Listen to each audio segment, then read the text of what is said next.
ममता सरकार को बर्खास्त करो, बर्खास्त करो। हिंदुओं पर हमला बंद करो, बंद करो। ममता सरकार को बर्खास्त करो, बर्खास्त करो। पूरे बंगाल में जो है हिंदुओं पर हमला हो रहा है और ये हमला बर्दाश्त नहीं है। कहीं हमारे अपने धर्म को, अपने सनातन को जगाना होगा और ये बताना होगा।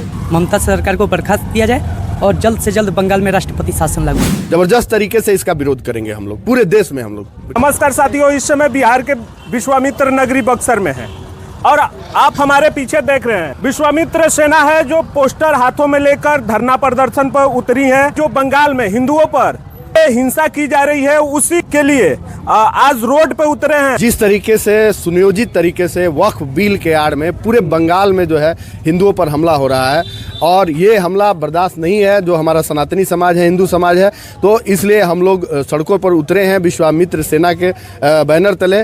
और ये हम लोगों का सीधा संदेश है कि अगर हिंदुओं पर यूं ही हमले होते रहे तो इसका जवाब जो है ईंट का जवाब हम लोग पत्थर से दिया जाएगा।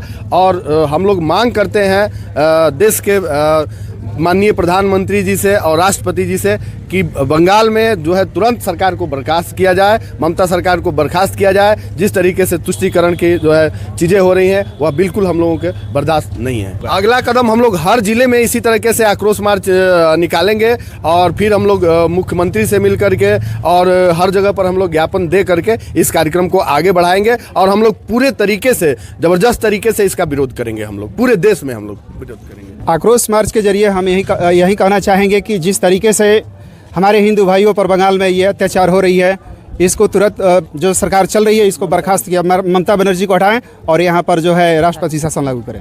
कहना क्या है, अभी तो आपने सुना ही और आप देख रहे हैं। आप भी पत्रकार महोदय, न्यूज़ चैनल के जरिए आप बहुत अच्छी तरीके से जानते हैं कि ये हिंदू विरोधी ताकतें आजकल कितना ज़्यादा मजबूती से कार्य कर रही है और वो भी पश्चिम बंगाल में।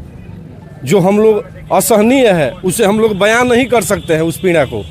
और कहीं ना कहीं हमारे अपने धर्म को, अपने सनातन को जगाना होगा और ये बताना होगा कि कोई भी ताकतें आ करके और आपको तुष्टीकरण की राजनीति करके और किसी एक पहलू को, एक पक्ष को पकड़ के दूसरे को कभी दबा नहीं सकती है। इसीलिए हम लोगों ने ये आक्रोश मार्च किया है और आगे भी इससे भी भव्य और इससे भी बड़ा आक्रोश मार्च करेंगे हम लोग। अपनी बात को रखने के लिए कोई कोर्ट खुला हुआ है, किसी के दबाव देकर के कुछ नहीं कर सकते। जो सनातन धर्म है इस पर आप क्यों दबाव दे रहे हैं? आपकी जो अच्छा नहीं लगे उसके कोर्ट जाइए, कोर्ट से अपनी व्यवस्था कीजिए कि हिंदुओं पर अत्याचार कर रहे हैं तो आप पर भी कोई अत्याचार करेगा, इस आपसे ज़्यादा करेगा। आप अगर एक पग चलने के लिए तैयार है तो चार पगने के लिए सनातन धर्म तैयार है। आप हमें सताने के लिए तैयार है तो हम भी आपको उसी तरीक़ा से जवाब देने के, चूँकि आप जानते हैं ना कि सांप काटता है तो विटामिन की सुई नहीं दी जाती है, विष की सुई जाती है। आप हमें सर्प की तरह डसिएगा तो हम लोग आपको वही काम करेंगे। वर्क बोर्ड के नाम पर ये खुलेआम गुंडागर्दी हो रहा है जो हम लोग को बर्दाश्त नहीं है। हर जगह पे देखिए आप, वर्क बोर्ड के नाम पर दंगा ही हो रहा है और हिंदुओं का शोषण हो रहा है, हिंदुओं को मारा जा रहा है, काटा जा रहा है। ये हम कहते हैं, हम कुछ बोलने लगते हैं तो कहते हैं कि संविधान के दायरे में देश चलेगा, लेकिन इनके ऊपर संविधान लागू नहीं होगा। इनको सिर्फ शरिया कानून चाहिए। क्यों चाहिए भाई? एक देश एक कानून, संविधान सबके लिए बराबर होना चाहिए। बस हम यही कहेंगे कि राष्ट्रपति शासन लागू, हम ममता सरकार को बर्खास्त किया जाए और जल्द से जल्द बंगाल में राष्ट्रपति शासन लागू किया जाए।